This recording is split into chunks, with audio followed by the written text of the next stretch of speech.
liberté. Il n'est point de bonheur sans liberté, ni de liberté sans courage. Bonjour à toutes et à tous et bienvenue dans cette première tas d'analyse consacrée à Bestiarius de Masasumi Kakisaki.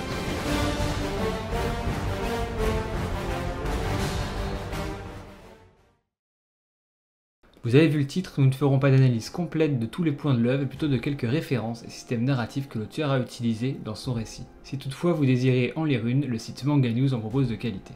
Il y a un mois de cela, je relisais avec plaisir les 7 tomes de cette aventure humaine, au croisement entre historique et fantasy, dans le but d'en proposer une vidéo. Arrivé à bout du premier tome, je remarque alors un détail qui a son importance. Rien n'était prémédité dans la série.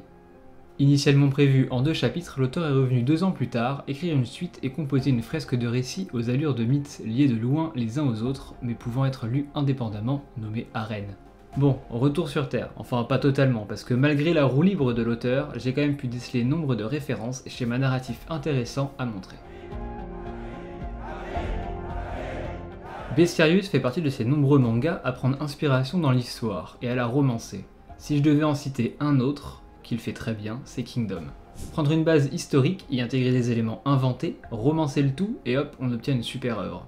Dans le cas présent, la base c'est Domitien, dernier empereur de la dynastie flavienne ayant vécu au 1er siècle après Jésus-Christ.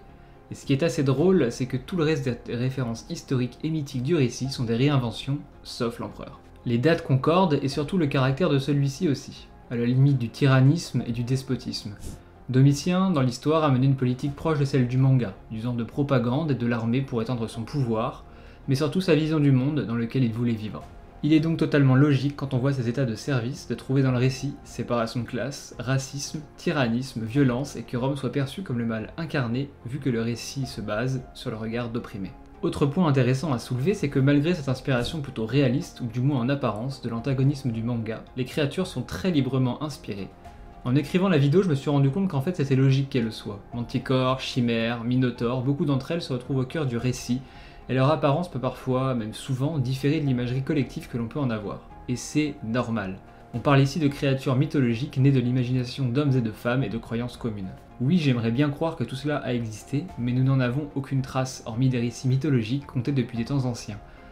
Il est alors tout naturel que l'auteur puisse se réapproprier le design de ceux-ci. La narration de Bestiarius a une particularité, elle se découpe en arènes, sorte de grande partie indépendante d'une intrigue sur le long terme, mettant en scène plusieurs groupes de personnages opprimés par Rome et se battant pour la liberté. Le fondement même de ce récit est de faire passer ces histoires au rang de mythes, de légendes. Tels des héros d'antan, le récit nous serait conté aujourd'hui pour nous rappeler des combats qu'ils ont menés pour la libération des peuples du joug de leur oppresseur, Domitien. Et le plus drôle dans tout ça, c'est que vous vous souvenez de la véracité historique ? Eh bien, Domitien fut condamné à la damnatio memoriae, vote du Sénat lors de l'époque romaine pour effacer toute trace de l'existence de telle ou telle personne de l'histoire, souvent des personnalités puissantes. On se retrouve alors à l'opposé total de nos héros, dont l'histoire s'est transformée en légende, racontée encore à notre époque. Le principe d'arène va même encore plus loin, en proposant 6 arènes, enfin plutôt 5 histoires.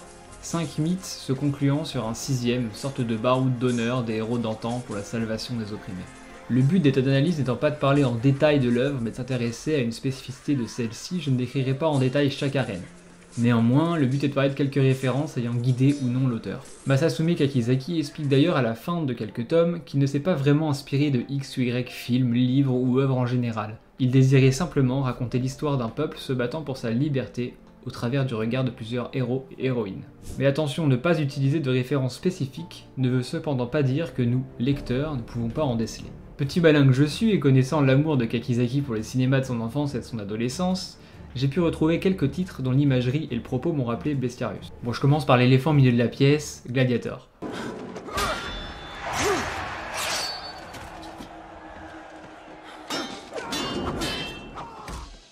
Impossible de ne pas voir le rapprochement entre le film de Ridley Scott et Bestiarius, tant par son aspect gladiateur en arène que par son héros qui je pense a inspiré l'histoire de Lucius durant l'arène numéro 4.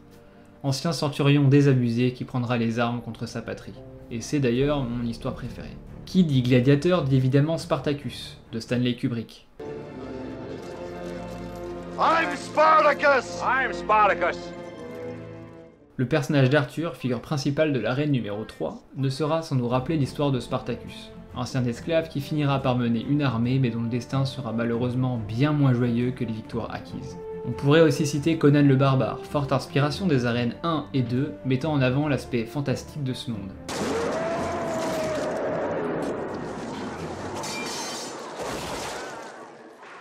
Et comment ne pas y ajouter Monster Hunter, véritable licence à succès au Japon ayant inspiré plus d'un mangaka, que ce soit par ses armes, armures ou encore ses affrontements démesurés entre simples humains contre des bêtes gigantesques.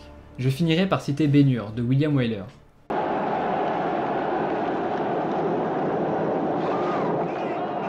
Qui lui donne une inspiration dans l'ambiance très cinématographique du titre et par certaines références. Et si je veux même pousser l'inspiration, la plupart des péplums, genre cinématographique de fiction historique se déroulant dans l'Antiquité, ont pu aider de près ou de loin Kakizagi, ou du moins ont contribué non directement à la création de la série. Et il y a bien un point commun entre toutes ces œuvres, le mythe, ou plutôt la légende qu'elles ont engendré. Maximus, Spartacus, Conan, Ben-Hur et bien d'autres ont tous laissé leur empreinte dans la culture populaire et dans l'imagerie de beaucoup d'auteurs.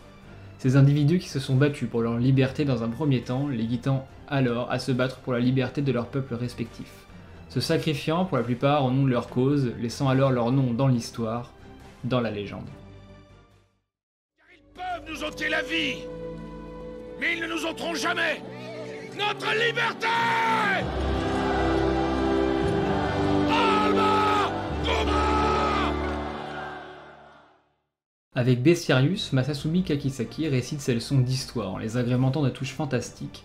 Malgré cette approche fortement influencée par diverses œuvres de la pop culture, le tout reste néanmoins décousu, oscillant du mythe dont on se souviendra toute sa vie à l'histoire vraiment banale de champs de bataille déjà vus et revus. Je pense ici à l'Arène 5 surtout. Meilleur dessinateur que scénariste, ça reste une œuvre que je recommande à tous de lire au moins une fois dans sa vie, ne serait-ce que pour les arènes 3 et 4, qui sont pour moi bien au-dessus du lot. Plein de clins d'œil et formé autour d'une narration qui nous fera penser aux légendes qu'on nous contait étant enfant. Et voilà, c'est tout pour cette première tas d'analyse consacrée au manga Bestiarius, disponible chez Kazé en 7 volumes. C'était pas fini car vous pouvez voter en fin de vidéo sur le sujet de la prochaine, mais avant cela n'hésitez pas à partager mon travail, commenter ou laisser un pouce bleu. Ça aide beaucoup la chaîne et cela permet surtout de se faire connaître et de pouvoir proposer plus de contenus différents. Quant au prochain thème, vous allez avoir le choix entre Space Brothers, une aventure humaine, et le manichéisme selon les héros de la galaxie. Vous pouvez voter dans l'onglet avec le petit i ou en commentaire. Merci encore et à bientôt. Ciao.